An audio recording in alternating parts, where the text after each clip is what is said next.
Ladies and gentlemen, brothers and sisters, it's time. Time to pull back the curtain on the distractions, the noise, the lies of this world, and start valuing who God made you to be. Because if you don't see your worth, the world will sell you cheap. If you don't set your focus, distractions will drive your life into the ditch. And if you don't guard your energy, people will take it and leave you empty. This is not just motivation, it's revelation. Brothers and sisters, let me talk to you about one of the greatest enemies of your destiny, distraction. Now, I'm not talking about the little interruptions in your day. I'm talking about the heavy, hidden distractions that rob you of time, energy, and focus, and you don't even realize how much they've stolen until you look back at your life and wonder where the years went. Distraction is one of the enemy's sharpest weapons. He doesn't always have to destroy you. Sometimes he just needs to keep you busy, keep you scrolling, keep you comparing, keep you running in circles while your purpose stands still. Think about it. We live in the noisiest generation the world has ever seen. Every second your phone buzzes, somebody wants your attention. A notification here. God doesn't waste pain. A comment there, somebody's highlight reel reminding you of you don't have, what you haven't done, what you're supposedly missing. But let me tell you the truth. Distraction has become the silent thief of greatness. And if you don't deal with it, you'll find yourself living your whole life as a spectator of others instead of the builder of your own destiny. The problem with distraction is that it disguises itself as importance. You convince yourself you're working hard, you're grinding, you're keeping up with everything. But in reality, you're chasing shadows. You're pouring energy into things that look urgent, but mean nothing in the long run. You're busy but not effective. You're active but not productive. You're running but not progressing. And if you're not careful, distraction will have you mistaking movement for achievement. Now let me slow this down and make it plain. Some of you are distracted by people. You've got so many voices in your life that you don't even know what your own sounds like anymore. Family pulling you one way, friends pulling you another, coworkers and society telling you who you ought to be, how you ought to live, what success is supposed to look like. And before you know it, you're living somebody else's blueprint while your own calling is collecting dust. Some of you are distracted by comparison. You see somebody else's progress, and suddenly you feel behind. You see their blessing, and suddenly your own life feels like a curse. But what you don't realize is that distraction through comparison keeps you blind to the fact that God wrote your story differently on purpose. You can't walk into your destiny if you're busy staring at someone else's lane. That's why the Bible says, run the race set before you. Got the race beside you. Not the race beside you, not the race behind you, not the race in front of you, but your race. And some of you, let's be real, are distracted by your past. You keep replaying mistakes like a broken record. You keep reliving what they said about you, what they did to you, how they left you, how you failed. And while you're stuck replaying yesterday, the opportunity of today is slipping right through your fingers. The enemy loves this, because if he can't stop your destiny, he'll settle for distracting you from ever reaching it. But here's the truth you've got to hold on to. You cannot live in destiny while living in distraction. You cannot step into greatness while entertaining noise. You cannot discover your worth while chasing the applause of others. Every minute you spend distracted is a minute stolen from your assignment. Every second you let noise cloud your mind is a second you could have spent building, creating, growing, praying, or resting in the presence of God. I want you to picture this for a moment. Imagine a surgeon in the operating room about to perform a life-saving procedure, and while holding the scalpel, he decides to scroll through his phone. That sounds ridiculous, doesn't it? Why? Because you know lives are on the line. Well, let me tell you something. Your destiny, your family's breakthrough, your children's future, your legacy, it's all on the line. And if you don't focus, if you let distraction keep running your life, you're playing with something far greater than a surgery. You're playing with the very reason God put you on this earth. See, the devil doesn't need to make you evil. He just needs to make you distracted. If he can't turn you wicked, he'll turn you busy. If he can't make you quit, he'll make you waste time. He'll flood your life with noise so you can't hear God's voice. He'll overwhelm you with trivial battles so you never fight the war that actually matters. That's why you've got to open your eyes and see distraction for what it is, a strategy to keep you from focus. Now let's dig deeper, because this is where it gets real. Distraction is not always external, it's internal too.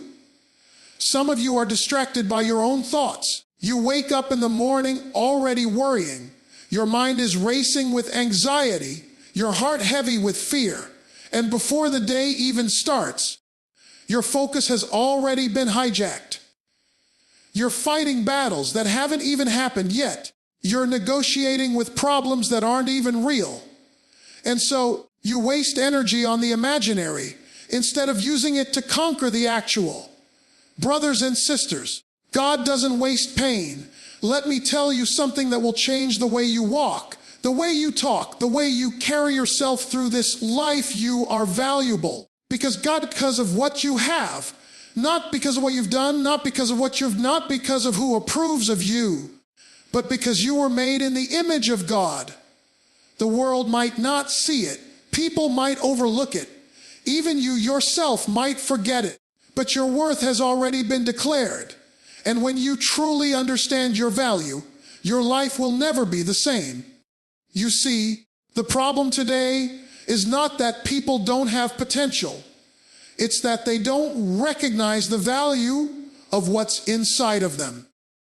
Too many of us walk around like we're common, like we're cheap, like we're disposable.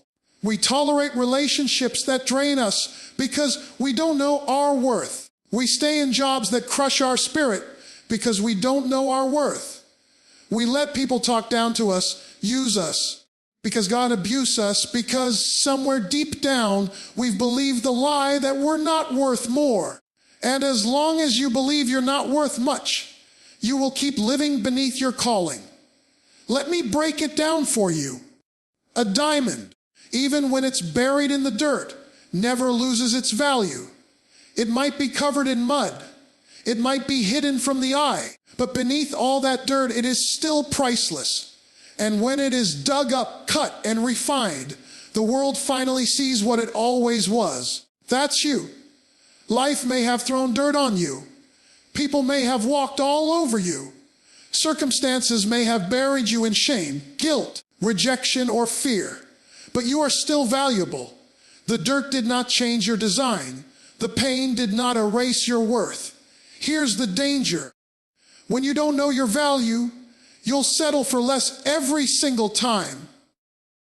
If you think you're worth little, you'll let others treat you like you're worth little. If you think you're just another person in the crowd, you'll live like just another person in the crowd. But when you realize that heaven itself invested in you, that God himself stamped his image on your soul, then suddenly the way you live begins to change. You stop begging for acceptance. You stop running after people who refuse to see you. You stop lowering your standards just to fit in. Why? Because you finally know who you are. I want to tell you this. There is power in self-value. Because when you value yourself, you stop negotiating with things beneath you. You stop wasting your energy on people who don't deserve access to you. You stop saying yes to everything just so people will like you. Instead, you begin to make decisions rooted in your worth. You choose relationships that honor your value. You choose opportunities that align with your purpose. You choose habits that build you instead of destroy you. And let me tell you something else. Self-value is not arrogance, it is awareness. It is not pride, it is perspective. Pride says, I am better than you. Value says, I am worthy because of who God made me. Pride compares, value recognizes. Pride divides, value builds. And when you understand the difference, you can walk with confidence without crossing into arrogance. Because confidence in your worth doesn't push others down. It just refuses to let anyone push you down. Too many of us have been conditioned to play small. Maybe you grew up in a home where your voice was silenced. Maybe you were in a relationship where your worth was questioned. Maybe you were surrounded by people who never celebrated you, only tolerated you. And after a while, you started to believe that you don't matter. But hear me today. You do matter. You are not an accident. You are not invisible. You are not replaceable. You carry gifts, talents, ideas, and a uniqueness that no one else on this planet carries. And the world suffers when you don't show up as who you really are. Do you know what happens when you finally embrace your value? You walk differently. Your shoulders go back. Your head lifts high. Because life is perfect. But because you know your worth more than the pain you've been through. You start demanding respect, not with anger, not with arrogance, but with quiet authority. You stop begging for a seat at tables that were never meant for you, and instead start building your own. You stop living for likes, and you start living with purpose. Family, let me tell you something that most people don't want to hear. If you don't learn how to set boundaries, you will spend your life drained, distracted, and discouraged. Boundaries are not selfish. They are sacred. They are not walls to keep everybody out. They are gates that decide who has the right to come in. Without boundaries, your focus will be scattered, your energy wasted, and your purpose delayed. And some of you right now are tired because your calling is too heavy, but because you've allowed too many people to climb on board who were never supposed to ride with you. Now hear me, God has given you an assignment, and that assignment requires focus. Focus cannot exist without boundaries. You cannot give yourself fully to your destiny if you are giving yourself away to everything and everybody. Some of you have been living as people pleasers for so long that you have forgotten you have the right to say no. But let me remind you today, every time you say yes to something that is not aligned with your purpose, you are saying no to the very thing God designed you for. You've got to understand this. Boundaries are not about being mean. They are about being wise. Jesus himself had boundaries. He didn't heal everybody. He didn't go everywhere. He didn't spend time with every crowd that wanted his attention. He knew when to withdraw to pray. He knew when to move on to the next town. He knew when to walk away from people who refused to believe. If Jesus had boundaries, what makes you think you can survive without them?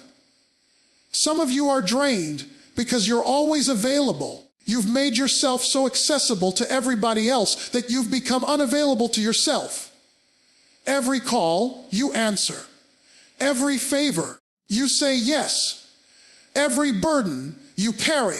And now you're running on fumes, wondering why you have no strength left to build your dream. But let me tell you, your focus cannot flourish in exhaustion.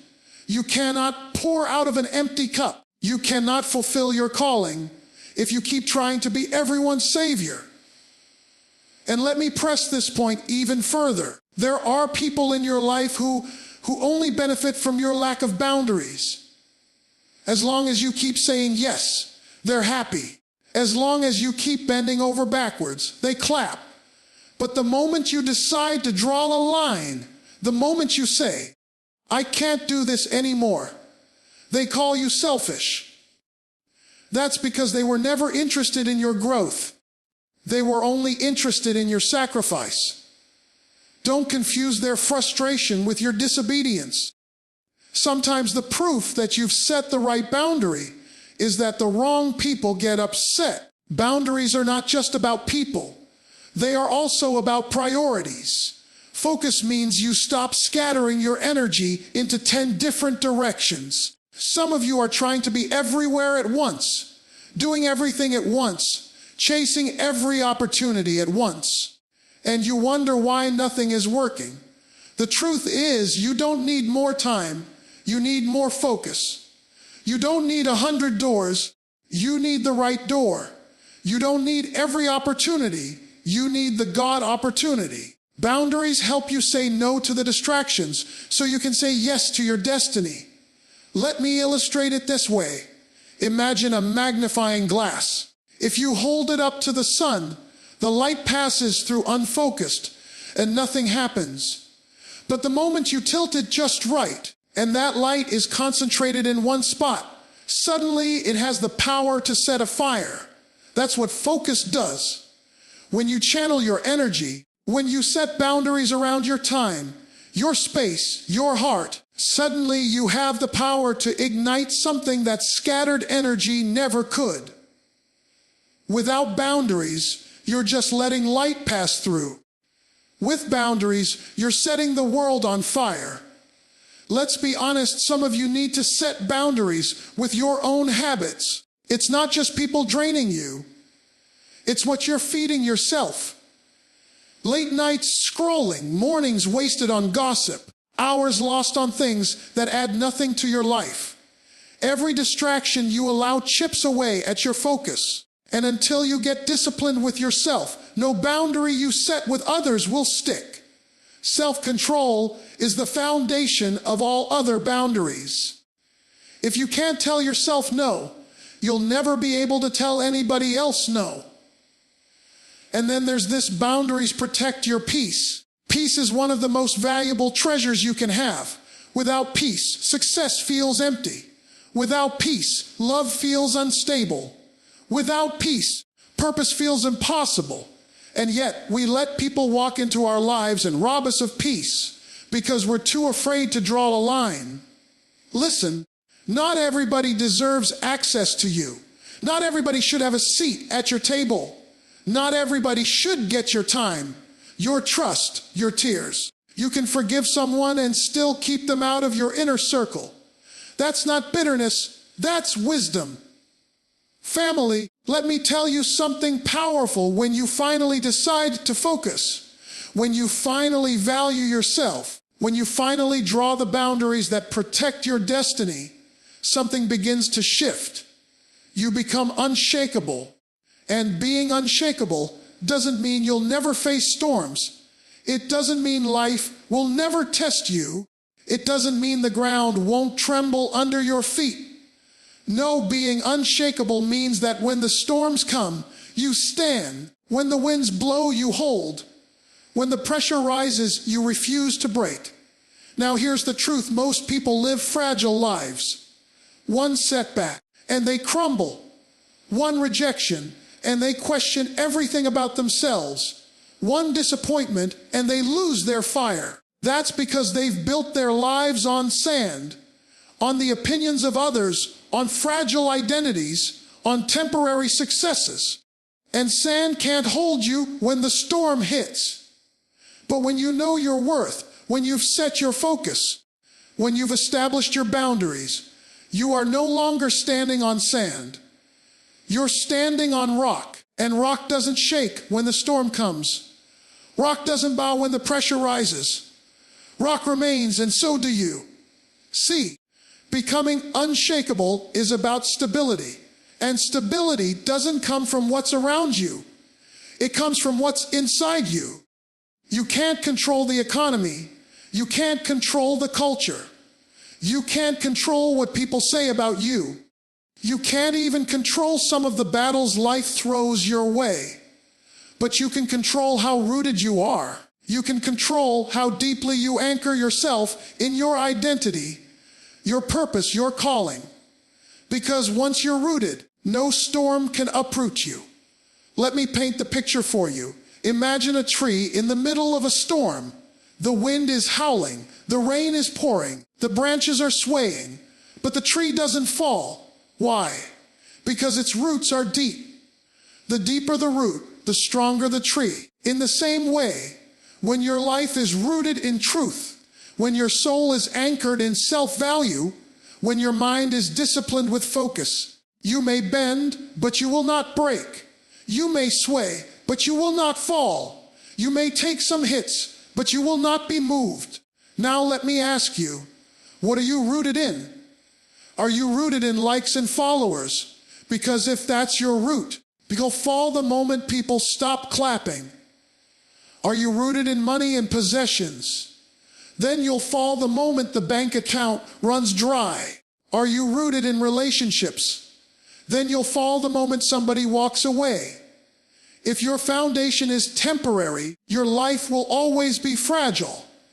But if your foundation is eternal, if your identity is anchored in the one who created you, if your value is grounded in something that doesn't shift with seasons, then you become unshakable. Becoming unshakable also means that you stop letting other people's opinions dictate your direction.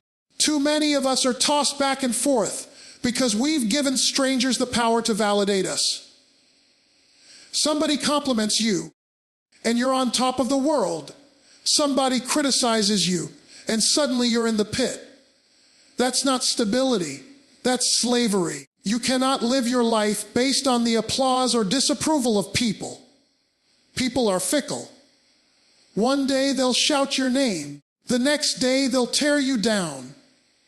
If you want to be unshakable, you have to stop living for people's approval and start living for purpose.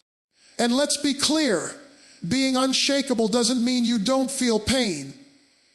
It doesn't mean you don't cry. Because pray, it doesn't mean you don't struggle. It doesn't mean you don't get knocked down sometimes. Being unshakable means that even in the tears, you don't quit. Even in the struggle, you don't surrender. Even when you're knocked down, you get back up. You don't let pain become your prison. You don't let struggle become your identity. You don't let failure become your story. You rise again and again, because your value is not tied to your circumstances. Your focus is not shaken by setbacks, and your boundaries don't collapse under pressure. Family, we've walked a long road together today. We've dug deep into what it means to focus, to value yourself, to guard your boundaries, and to become unshakable. And if you've been listening closely, then you know this is more than just words. It's a call to action. Because life is not waiting on you to get serious. Time is not slowing down for you to figure it out. Opportunities are not sitting on hold until you're ready. No, the clock is ticking. The world is moving, and your destiny is calling. And if you don't step up now, if you don't sharpen your focus, if you don't reclaim your worth, if you don't stand firm, then you will keep repeating the same cycles that have kept you stuck for years. It's time to focus and value yourself. Not tomorrow, not next week, but right now. It's time to silence the noise and hear the truth. It's time to stop begging for validation from people who don't even know their own value. It's time to break free from the distractions that are draining your power. It's time to say no to anything that dishonors your worth. And it's time to plant your life on rock, not sand, so that when the storm comes, you stand tall, unshakable, immovable. You see, God never called you to live small, fragile, or broken. He called you to live bold, focused, rooted, and strong. And when you finally step into that, when you finally choose to see yourself the way He sees you, everything changes. The way you think changes. The way you walk changes. The way you let people treat you changes. And suddenly, the life that felt out of reach becomes the life that was always meant for you. So don't just hear this message. Live it. Don't just agree with it. Apply it. Don't just clap at the words. Walk them out in your daily life. Because the power isn't in the hearing. The power is in the doing. It's time to focus. It's time to value yourself. It's time to guard your boundaries. It's time to become unshakable. And when you do, nothing and no one will ever be able to stop the power of who you were created to be.